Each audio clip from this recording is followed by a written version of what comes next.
While it wasn't Austin FC's first season, 2022 was a year defined by firsts for the club, beginning with opening the season at home for the first time. 5 goals for Austin FC for the first time in club history, a 5-0 shutout at the expense of FC Cincinnati. The season opener has come to a conclusion. Fagundes still hungry for more. Diego, 7 goals last year, still looking for his first here in 2022. Out wide to Finley. The attack is on. Ethan Finley buries it for a second straight weekend here in the 5-1-2. A 5-spot graces the board. Austin opened the season scoring 5 goals for the first time and repeated the feat in Week 2, outscoring its opponents 10-1. Both of those outmatched Eastern Conference foes went on to qualify for the playoffs at season's end. But it was a trip out east that provided another first. 85th minute underway, Austin trailing 2-1.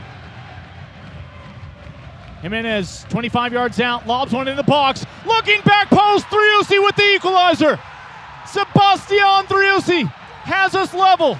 And for a second straight weekend, it's Hector Jimenez dialing up a teammate for the score. Well, in about 10 seconds, we'll know how much additional time there will be for one of these two teams to find a game winner. Airborne, back post, header on frame. Austin takes the lead. Ruben Gabrielson. 90 minutes now in the books. And the organization for DC in that back line has completely collapsed. Austin only overcame a deficit once for a result in its first season. In the nation's capital, Austin secured its first ever victory following a 2-goal deficit, scoring all 3 goals after the 80th minute. By season's end, Austin secured 21 points in matches in which it trailed, posting 5 wins and 6 draws. 2 goal scorers opened their accounts in DC, including Danny Husin, all 3 of his goals this year after the 80th minute. On the opposite coast, Austin found itself in a battle for first, traveling to the site of the club's first ever MLS match.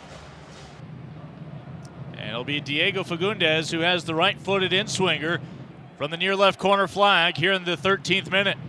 Fagundes leads Major League Soccer with 7 assists. He'll send one top of the 6th. First headed from Ring, now settled by LAFC. Given back to Valencia. Gabrielson turns and fires, and Ruben collects his 2nd goal in Major League Soccer. It's Austin with the lead in the Golden State. Ruben Gabrielson with the punctuation in minute 13. Driussi up ahead to Diego. Opportunity for Austin. It's Maxi and Diego. Fagundes top of the 18. Fagundes takes a shot and buries the punctuation. Diego Fagundes celebrates with the fans who have made their way from the Texas state capitol. It's 2-0 Austin in the City of Angels. Austin handed LAFC just its 8th ever home loss that night.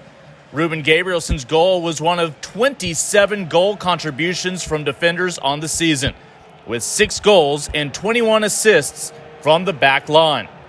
17-year-old Owen Wolf made his first MLS start in the win. The club went 5-3-3 in the teenagers' 11 starts. Austin never dipped below 4th in the West this year and spent the final third of the season in the top 2. 1 month after its first win in LA, Austin found its first win on foreign soil. Ball sent in, Maxi and Rudy. Maxi chips one home for Austin. 67th minute, and it's Maxi and Rudy against his former side in Quebec. Down a man, up a goal, as the Verde and Black strike in the second half.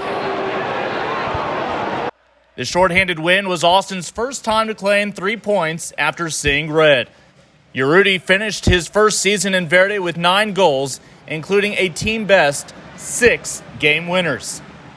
That win sparked a summer winning streak of 4 straight on the road, part of a team-best 6-match unbeaten run away from home.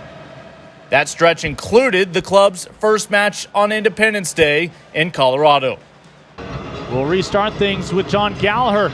His next service into the penalty spot. Sebastian Driussi with goal number 10 has us level a mile high.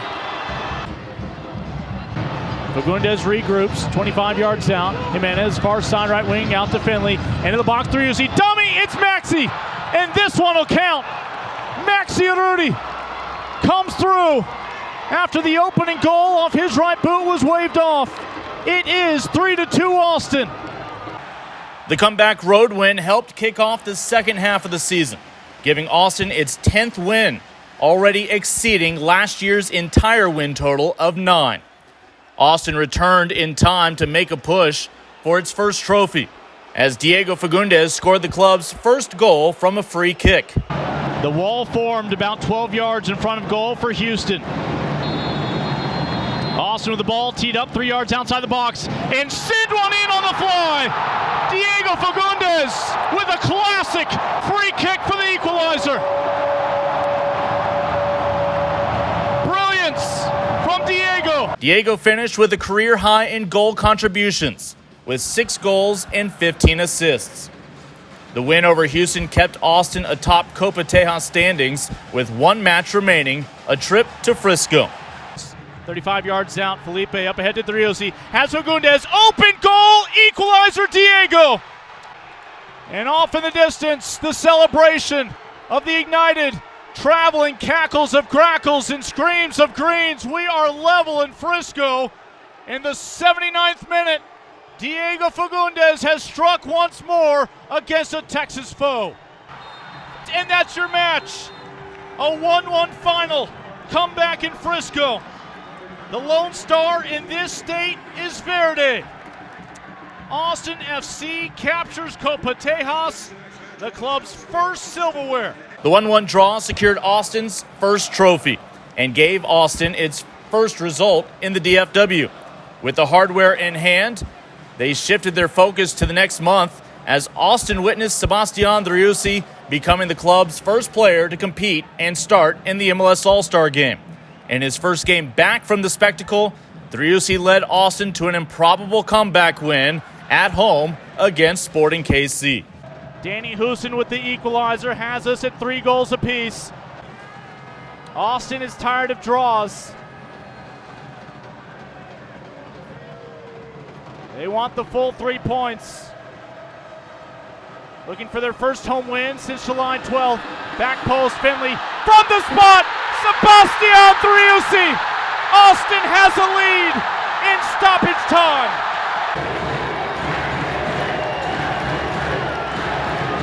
And the chorus for you to chant along with. 3 simple letters. The most Verde player of them all. It's 4-3 Austin. Austin's next home match featured the only team ahead of Austin in the West. Sebastian Driussi, 7 goals over his last 5 matches, scoreless here tonight.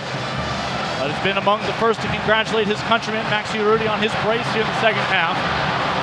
Seba, 40 yards out, service into the box. Diego Fagundes on the far side left wing, pulls it back into Driussi. Driussi with a turn. Driussi fires. It's 4-0. Death, taxes, Driussi, Major League Soccer's leading goal scorer, has upped the ante to 19.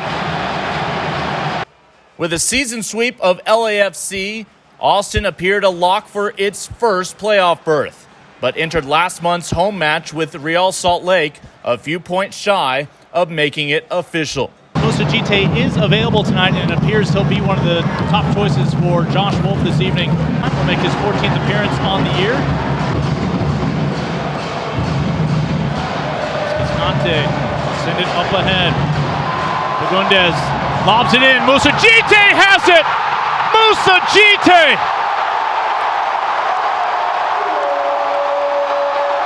Will send the lights to Verde at Q2 Stadium. Diego Fagundes dials up the pride of Senegal. We enter the 76th minute here in the 5-1-2. Austin looking for critical insurance tonight. As Danny Paredes is going to drift away, no short option here. Ball sent in towards the top of the 6th. And from distance, top right 90, off the crossbar. Ethan Finley denied, but it's Musa Gite with a brace.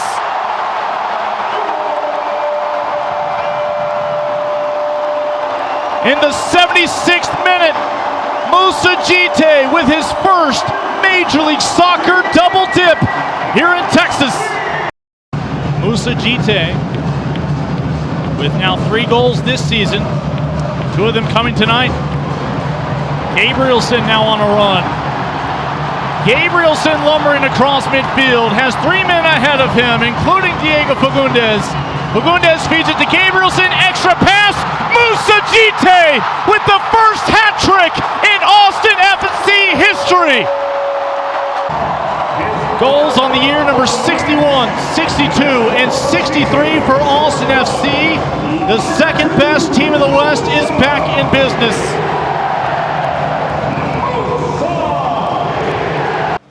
Five different Austin FC players have secured a brace these past 2 seasons, but Jite became the first to find a trifecta. Just the 6th player in Major League Soccer to do so off the bench.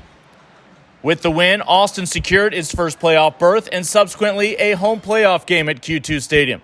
Which brings us to today, another first with the potential to yield many more firsts. It comes in front of a 35th consecutive sellout at Q2 Stadium. Anything less would be a first.